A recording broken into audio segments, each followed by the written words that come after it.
Hi friends, welcome to my channel Priyatarangalu audio stories in Telugu.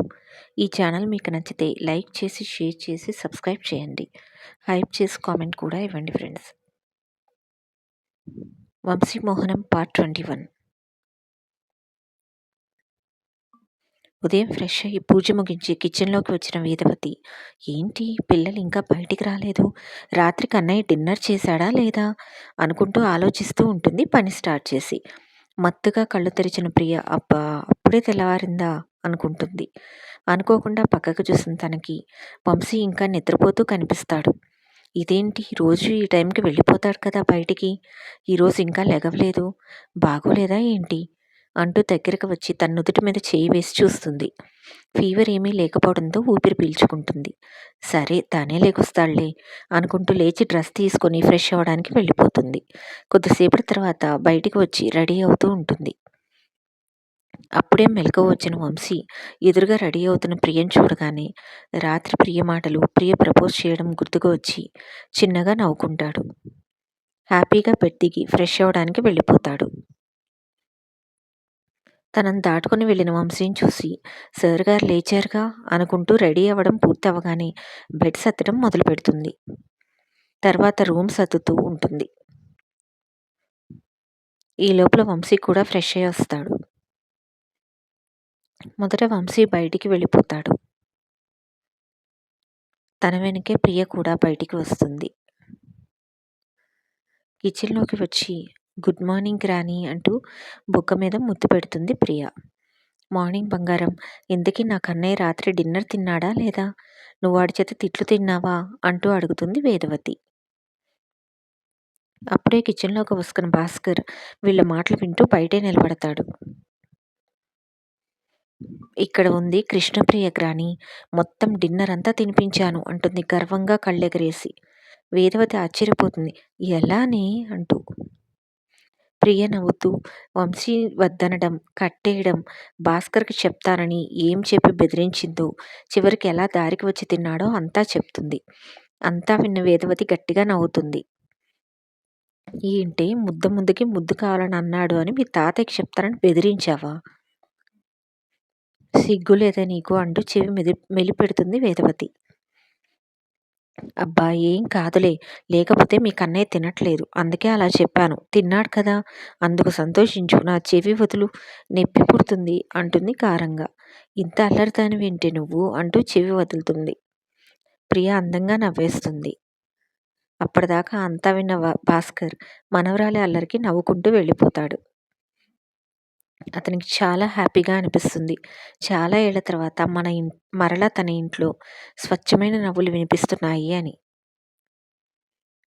Night లేటుగా ఇంటికి వచ్చిన మధుసూదన్ కొడుకుని ఏమీ డిస్టర్బ్ చేయకుండా తన రూమ్కి వెళ్ళి పడుకుండిపోతాడు. ఉదయం నిద్రలేచి కొడుకు రూమ్లోకి వస్తాడు. అప్పటికే తండ్రి కోసం చూసిన వికాస్, కూర్చో డాడ్, ఏమైంది, ప్రియ వచ్చిందా, అయితే ఫాస్ట్గా మాకు పెళ్లి ఏర్పాటు చేయండి అంటాడు. రే ఊరికే తొందరపడకు అంటూ అక్కడ జరిగింది మొత్తం చెప్తాడు. ఫుల్ షాక్ అవుతాడు వికాస్.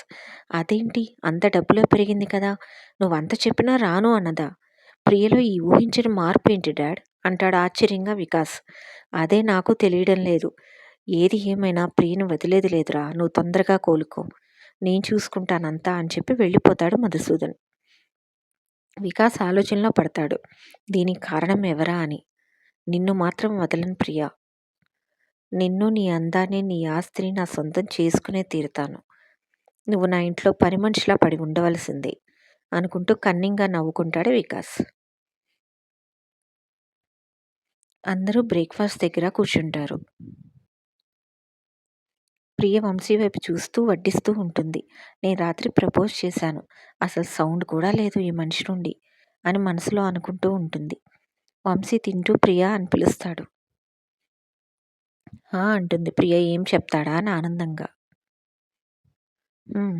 వంటలు పర్వాలేదు, నేర్చుకుంటున్నావు, ఇక నుండి వంటలతో పాటుగా ఇంటి పని కూడా నువ్వే చేయాలి. అమ్మా నువ్వేమీ చేయడానికి వీల్లేదు, అంతా తనే చేస్తుంది అని చెప్పి హ్యాండ్ వాష్ చేసుకోవడానికి కిచెన్లోకి వెళ్ళిపోతాడు. ప్రియ షాక్ అయి తిట్టుకుంటుంది ఫుల్గా వంశీని. అసలు ప్రపోజ్ చేస్తే రిప్లై లేదు కానీ, ఇంకా ఎక్స్‌ట్రా పనులు చెప్తాడా? అంటూ గుర్రుగా వంశీ వైపు చూసి కోపంతో గోళ్లు కొరుకుతూ ఉంటుంది. గోళ్లు తినటం ఆపి బ్రేక్‌ఫాస్ట్ తిను అని చెప్పి వెళ్ళిపోతాడు వంశీ. ప్రియ బిక్కమొహం వేసుకొని వేదవతి వైపు చూస్తుంది. భార్యాభర్తల మధ్యకు అస్సలు వెళ్ళకూడదు. మీ మధ్యలోకి నేను రాను అని చెప్పి కిచెన్‌లోకి వెళ్ళిపోతుంది. తర్వాత తను కూడా బ్రేక్‌ఫాస్ట్ చేసి పనిలోకి దిగుతుంది. చీపురు పట్టుకుని స్టైల్‌గా అంటకుండా చిమ్ముతున్న ప్రియని చూసి వేదవతి పెద్దగా నవ్వుతుంది.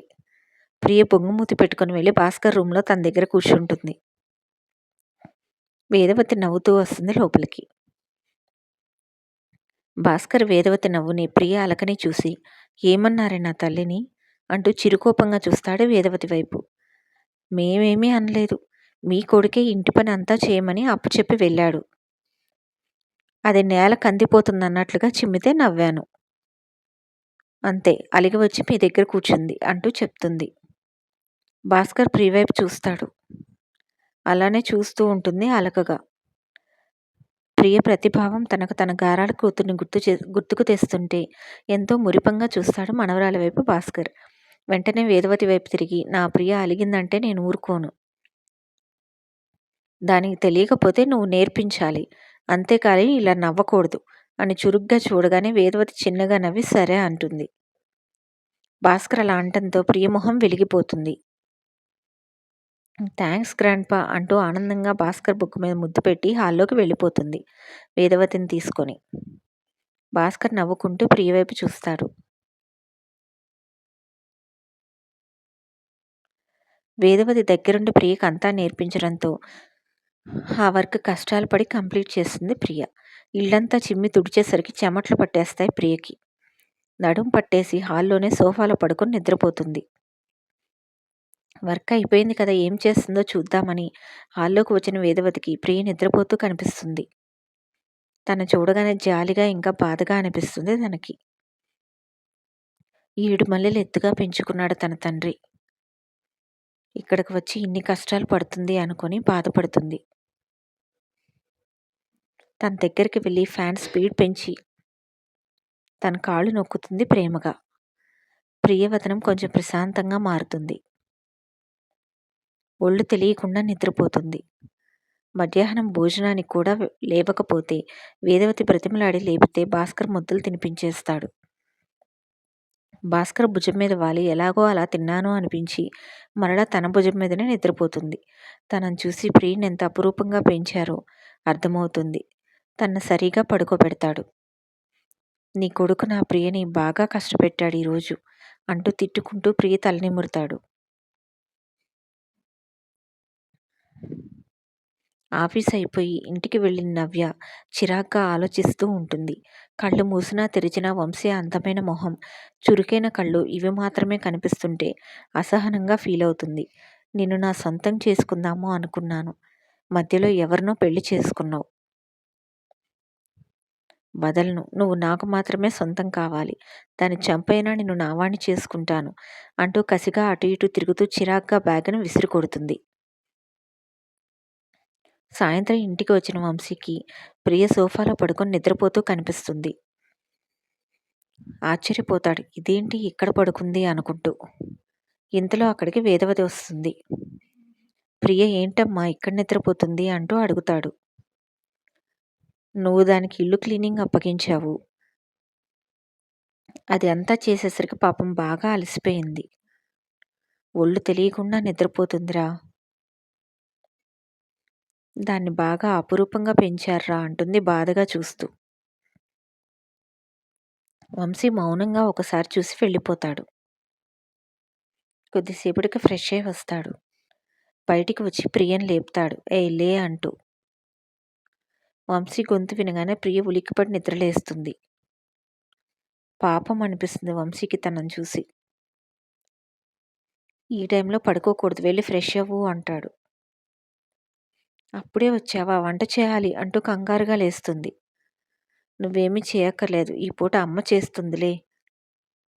వెళ్ళి ఫ్రెష్ అవ్వు అనడంతో నీరసంగా నడుచుకుంటూ వెళ్తుంది ప్రియ తన రూంలోకి. ఎప్పుడూ చెంగుమని గెంతుతూ ఉండే ప్రియ ఒక్కరోజు పనికి అలా అలసిపోయేసరికి దాన్నలా చేసినందుకు తన అక్క మీద కోపం వచ్చేస్తుంది వంశీకి. ప్రియ ఫ్రెష్ అయి వస్తుంది. ఇంతలో వేదవతి వంట కూడా అయిపోవడంతో అందరూ డిన్నర్‌కి కూర్చుంటారు. ఈసారి చైర్‌లో కూర్చొని భాస్కర్ భుజం మీద తల వాల్చుతుంది ప్రియ. డైనింగ్ టేబుల్ మీద కూర్చునే ఓపిక లేక. భాస్కర్ తినిపిస్తుంటే తినేస్తుంది. అందరూ తినేసిన తర్వాత ఎవరి రూమ్స్‌కి వాళ్ళు వెళ్ళిపోతారు.